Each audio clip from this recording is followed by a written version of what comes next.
इसीलिए हम कहते हैं संकल्प क्यों करते हो, पता नहीं शाम तक जीवित रहें कि ना रहें, हमें भरोसा नहीं, तो हम संकल्प क्यों करें। भाई मैं ये करूंगा, ये संकल्प तो वो करे जिसको कल का भरोसा हो। अपने लोग तो ऐसे मृत्यु लोक में है कि अगले सेकंड का भरोसा नहीं। तो ऐसी प्रार्थना करनी चाहिए कि हे प्रभु, यदि आपने मुझे जीवन दिया, सामर्थ्य दिया, समय दिया, तो ऐसी हमारी भावना बन रही कि हम 108 परिक्रमा कर लेंगे। और अगर नहीं समय, नहीं शरीर सामर्थ्य रही, तो हम एक को नहीं करेंगे, तो कोई अपराध नहीं लगेगा। अगर संकल्प ले लिया कि अब 108 करेंगी, तो अब करना चाहिए। फिर देखो, संकल्प पूरा करना चाहिए। तो अभी इस जान तो शरीर में है ही, तो संकल्प के लिए फिर उसी कार्य में लगा जाता है। पर हम सबसे प्रार्थना करते हैं संकल्प ना लिया जाए। कभी कोई अगर नियम लेने की बात हो तो ये जरूर छूट दे दे कि हे प्रभु, यदि हमारा स्वास्थ्य ठीक रहा, हमारा जीवन रहा, तो हम आपके ऐसा कर लेंगे। और अगर नहीं रहा तो आपने कोई संकल्प किया नहीं, तो पाप नहीं लगेगा। ऐसे थोड़ा अपराध बनने की होती है कि 108 की। वो तब होता है जैसे कोई डील करते हैं ना, गोवर्धन महाराज मेरे पुत्र का नौकरी लग जाए, मैं 100 परिक्रमा करूंगी, तब जाके थोड़ा सा ऐसा ज्यादातर होता होगा। ऐसे भक्ति मिले ऐसा तो कम ही होता है। हाँ, तो करना चाहिए, फिर हमें लगता है करना चाहिए। पर अगर समय के पधार गया तो फिर कैसे कर पाएगा। मृत्यु लोक है और मरण धर्मा शरीर है, तो मुझे तो भरोसा 1 मिनट का नहीं अपने शरीर का कि 1 मिनट ही अगला जिएगा कि नहीं जिएगा। इसीलिए संकल्प विकल्प करने का अधिकार ही नहीं है। पता नहीं शाम तक जिएंगे, क्यों भाई, पक्का है किसी को? अब पता नहीं शाम तक जिएंगे कि नहीं, तो हम क्या संकल्प करें। हमें तो यही कि प्रभु जैसे चलावे वैसे चल रहे। परिक्रमा करवा दिया, परिक्रमा करने बैठे बैठे राधा राधा जप रहे, मांग के खा लिया, भगवान के भरोसे बाबा जी। ऐसे गृहस्थी में अपने धर्म कर्म किए, जब समय मिला तो परिक्रमा कर गए। अच्छा, प्रार्थना करना स्वामी से कोई गलत बात नहीं कि हमारे बच्चे की नौकरी लग जाए, हमारा काम बन जाए, जरूर करो। भगवान से नहीं करोगे तो किससे करोगे? करना चाहिए। पर ये करके कि हमारी कामना पूर्ण कर दो, हम इतना करेंगे, फिर बंधन हो जाएगा। हम इतना क्यों करें, तुम्हारी परिक्रमा करेंगे तो हमारा काम पूर्ण। स्वार्थी हो क्या? हमारे पिता हो, हमारे स्वामी हो, हमारी जरूरत है, मांग रहे कि प्रभु हमें एक संतान दे दो, हम आपको कुछ करेंगे। ये हम में बस नहीं, हमारे पास तो जो कुछ दिया हुआ सब आपका है नाथ। स्वाभाविक 108 परिक्रमा लग जाए, कोई बात नहीं। संकल्प मत करो, मांग जरूर लो, तुम्हें मांगना है, और छूट दे दो कि प्रभु यदि उचित हो तो ऐसा करना, अगर उचित ना हो तो प्रभु लाख बार मांगो तो भी पूरा मत करना। ये भक्तों की मांगे होती हैं, ये सत्संगियों की मांगे होती है कि नाथ मेरी आवश्यकता तो है, पर अगर आपको उचित लगे तो आप दे देना, और अगर उचित ना लगे तो मेरे मांगने पर भी आप ना देना। ये जब ये बात बनी रहती है कि जितना नाम जप होना चाहिए उतना नहीं होता, उतना, ये बात तो हमारे में भी है। इतनी पीड़ा तो हमको भी बनी रहती है कि जितना होना चाहिए उतना नहीं होता। इतनी पीड़ा हम अपने गुरुदेव भगवान में भी देखी। एक दिन उन्होंने कहा क्या बताएं, जीवन निकल गया, छक के नाम जपने को नहीं हुआ, रात दिन मंत्र में नाम में लगे गए, रात दिन 10 वर्ष समीप रह के सेवा में रहे। तो देख, बोले क्या बताऊं, पूरी जिंदगी निकल गई, छक के नाम जपले को नहीं मिला। तो भगवत भजन करने वाले में भजन की इतनी भूख बढ़ जाती है कि रात दिन भजन करने पर भी उसको ऐसा अनुभव होता है कि जैसा होना चाहिए वैसा। यही अखंड भजन बनाता है, यही अखंड। पर इस अखंड भजन होते हुए भी रोना आएगा कि प्रभु मुझे भजन करने की रुचि दे दो। यही भजन, असली भजन का ही फल है। भजन करते हुए भजन की इतनी भूख होना कि भगवान से भजन ही मांगना कि प्रभु मुझे भजन करते। अभी वो भजन नहीं होता जैसा प्रेम से होना चाहिए। हर एक महात्मा को, हर एक भजनानंदी को अनुभव होगा, और ये अगर हुआ तो भजन अखंड होने लगेगा। क्योंकि हम जिसकी पीड़ा महसूस करते हैं उसको हम भूलना कैसे बर्दाश्त कर पाएंगे? तभी वो अखंड स्मृति कर पाता है। और जो संतुष्ट हो जाता है भजन में, वो भजनानंदी नहीं होता। जो भजन में असंतुष्ट और भोगों में संतुष्ट रहता है वही भजनानंदी कहा जाता है। अपनी बात कहते हैं, मुझे तो गुरुदेव ने संभाला, नहीं तो साधन भजन हो रहा था, पर वो अहंकार जनित था। जब गुरुदेव ने कृपा करी तो हमारे अहंकार को चकनाचूर हुआ। तब ये बात समझ में आई कि गुरु कृपा से मोक्ष मूलम गुरु कृपा। गुरुदेव भगवान साक्षात करुणामय प्रियालाल के स्वरूप हैं। वो जब कृपा करते हैं तो अहंकार नष्ट हो जाता है, और अहंकार नष्ट होते ही दैन्यता आ जाती है।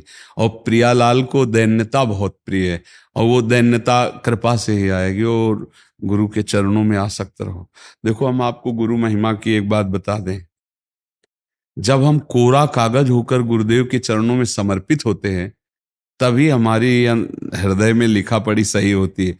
हम लोग क्या होते हैं, पूरा कागज रंगे हुए पहुंचते हैं और अपनी बुद्धि लड़ाते हैं गुरुजनों पर, इसीलिए हमारा काम बन नहीं पाता।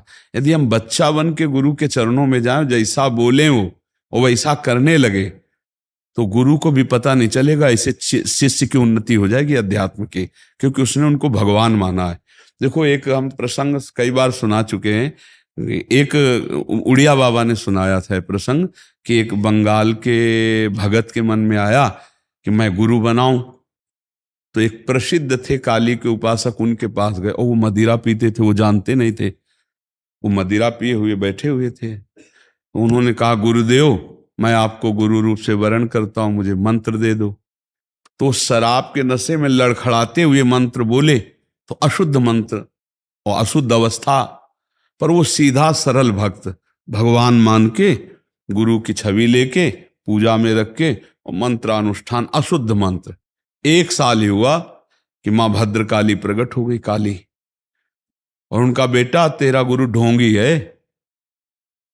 तो उनका, मां, पहली बात तो आप गुरु को ऐसा ना बोले, गुरु हमारे परब्रह्म है, आप ऐसा ना बोले।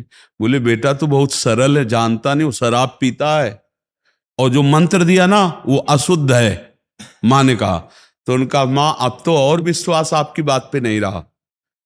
अगर गुरु ने अशुद्ध मंत्र दिया होता तो तुम 1 साल में आ गई, कैसे आ गई? बोले, बताने आई हूं कि मंत्र अशुद्ध है। तो उनका, मां, मैं अपने गुरु निष्ठा और गुरु मंत्र को नहीं छोड़ सकता, आप जाओ।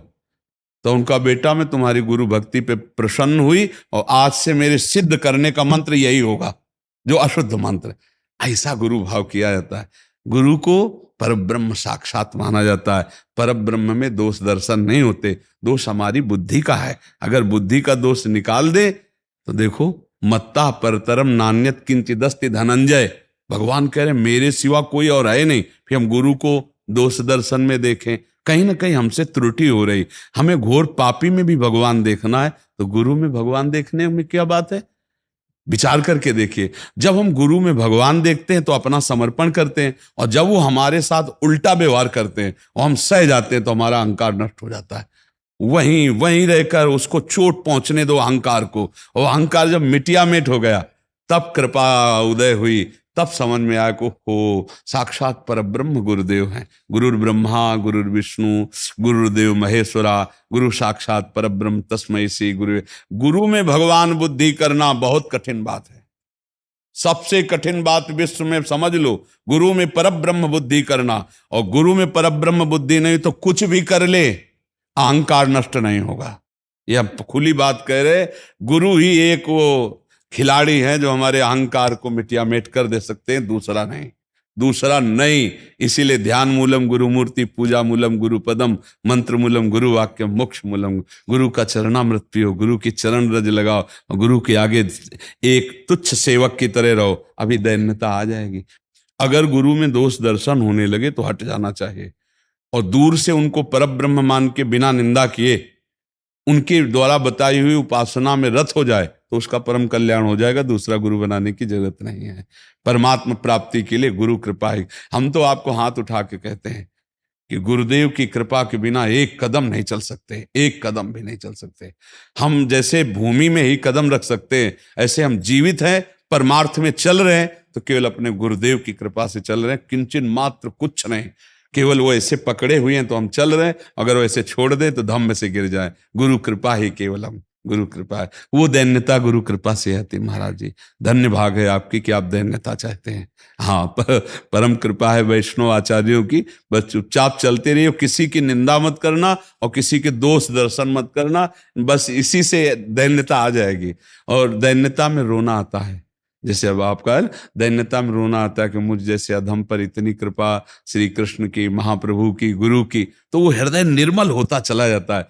जब रुदन होता है ना प्रभु के, उसमें इससे ज्यादा और किसी तीर्थ में नहीं पवित्रता है जितनी रुदन में पवित्रता है। हाँ, रुदु सुस्वरम राजन कृष्ण दर्शन लालसा, जब अपने प्यारे प्रभु के लिए रोना आता है तो हृदय निर्मल, तार तार निर्मल हो जाता है। और कबीरदास जी कहते हैं कि बिन रोए किन पाइया प्रेम प्यारा अमित, कबीरा हंसना छोड़ दे रोने से कर प्रीत, बिन रोए किन पाइया प्रेम प्यारा अमित। पर भगवान की 3 प्रकार की लीला है, एक है सृजन और एक है पालन और एक है संहार, और तीनों लीलाएं होंगी, पक्का होंगी। जैसे सृजन जरूरी है, पालन जरूरी है, ऐसे विनाश भी जरूरी है। तो देखो, इस शरीर को कहा गया विनाशी और इस लोक को कहा गया मृत्यु लोक। तो भाई देखो, जो जन्मा है उसका शरीर छूटेगा, जो हमने कर्म किए उसके अनुसार हमें भोग मिलेंगे। अब हम भगवान से भजन के बल से, उनके प्रार्थना के बल से हमको क्षमा याचना करवा सकते हैं। तो अपने पुत्र के लिए, अपने कल्याण के लिए, अपने परिवार के कल्याण के लिए, समाज के मंगल के लिए भगवान का नाम जप करे, भगवान से प्रार्थना करे, दूसरों को सुख पहुंचावे, धर्म पूर्वक आचरण करे, तो निश्चित मंगल होता है।